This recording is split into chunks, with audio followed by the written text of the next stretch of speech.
আমার নানুর শরীরটা খারাপ, ওই জন্য আজকে তাড়াহুড়ো করে বেরিয়ে পড়লাম।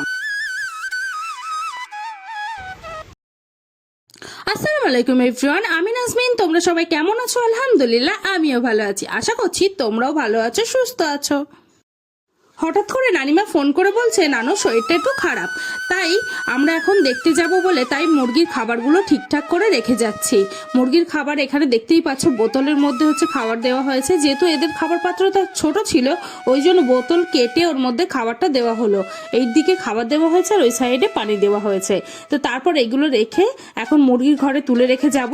তাড়াহুড়ো করছি যে কিভাবে গুছিয়ে ঠিকঠাকভাবে যাব।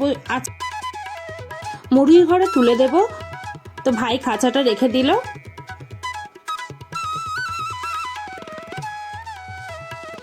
ভাই আমাকে বলল পানি নিয়ে যাওয়ার জন্য, ওই জন্য আমি মগে করে তাড়াতাড়ি গিয়ে পানিটা আনলাম।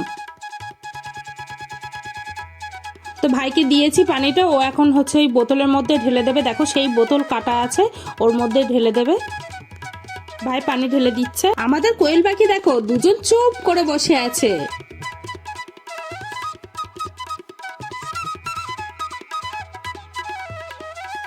বড় মুরগিদের জন্য খাবার নিয়ে যাচ্ছি।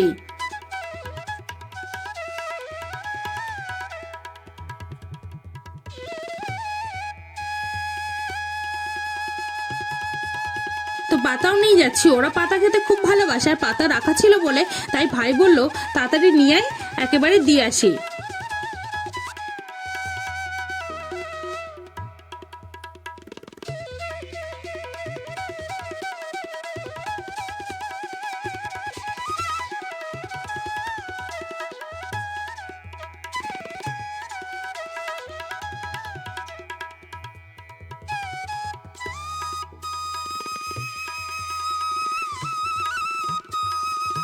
আমার ভাই এখন মুরগিদের পাতা দিয়ে দিচ্ছে খেতে।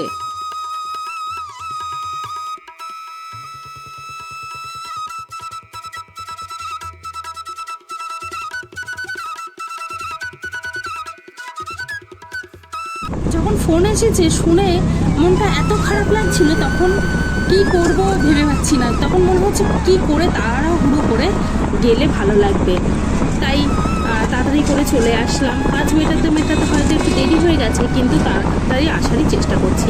দেখো অনেকটা প্রায় চলে এসেছি।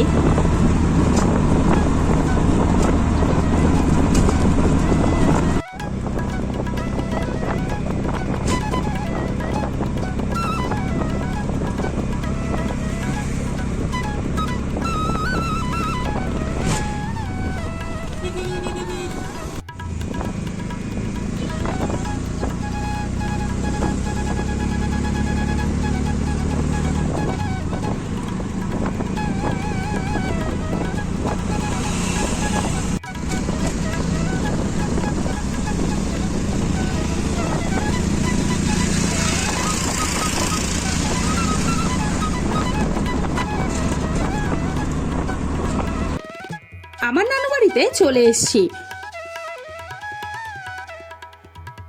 তো নানুর জন্য এনেছিলাম হচ্ছে কমলালেবু এনেছিলাম, আপেল এনেছিলাম,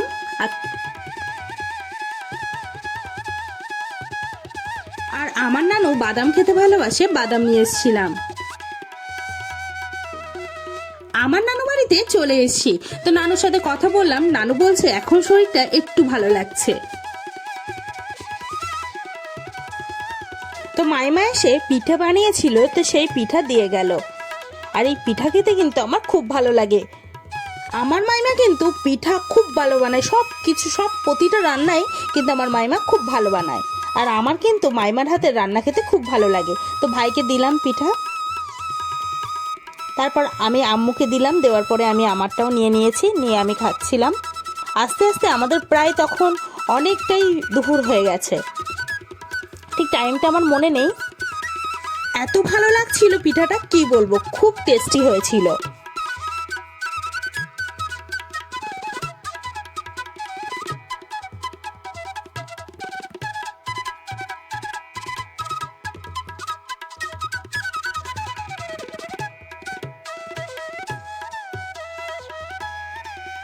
নানু নানিমা সবাই মিলে একসঙ্গে গল্প করছিলাম। মাইমা ডাকলো যে অনেক দুপুর হয়ে যাচ্ছে, এসে খাওয়া দাওয়া করে নাও, তাই এখন যাচ্ছি।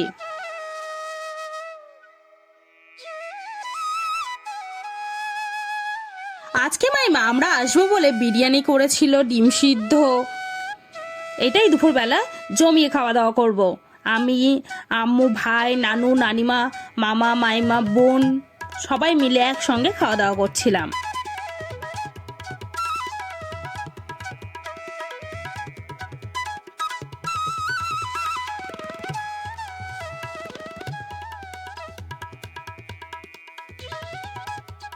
চাটনি করেছিল মাইমা, পাঁপড় ভেজেছিল, আর মামা দই মিষ্টি এনেছিল।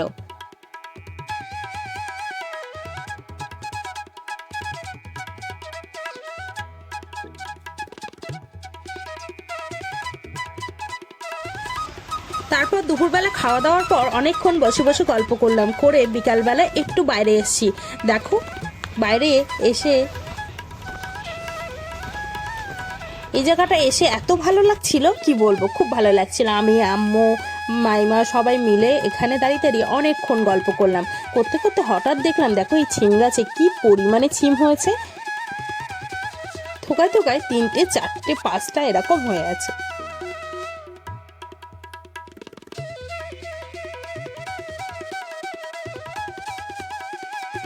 তো বাগানে যে হাঁটাহাঁটি করতে করতে দেখছি, দেখো এটা আমার নানুর পোলট্রির ফার্ম।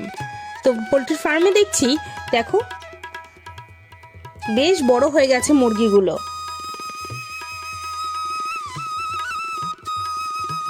অনেকক্ষণ গল্প করার পরে তারপর বাড়িতে আবার চলে আসলাম। এসে দেখছি মাইমা চা করেছে আর তার সঙ্গে টোস্ট। চা আর টোস্ট সন্ধ্যাবেলা খাওয়া দাওয়া করবো। তার সঙ্গে ছিল চানাচুর আর হচ্ছে মুড়ি। তা আমি চা আর টোস্টই খেয়েছিলাম। রাত্রেবেলা এখন ডিনার করে নেবো। ডিনারে ছিল বিরিয়ানি, ছিল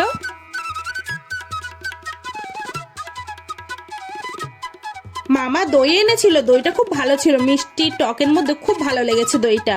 আর তার সঙ্গে ছিল নলের গুড়ের রসগোল্লা। আমার ভিডিও যদি ভালো লাগে অবশ্যই সাবস্ক্রাইব করবে, লাইক করবে, কমেন্ট করবে, শেয়ার করবে। কমেন্টে অবশ্যই জানাবে কে কোথা থেকে আমার ব্লগ দেখছো, তাহলে আমি জানতে পারবো কতদূর আমার ভিডিওটা পৌঁছালো। আমার ভিডিও কেমন লাগলো অবশ্যই কমেন্ট করে জানাবে। নেক্সট ভিডিওয়ে দেখা হবে।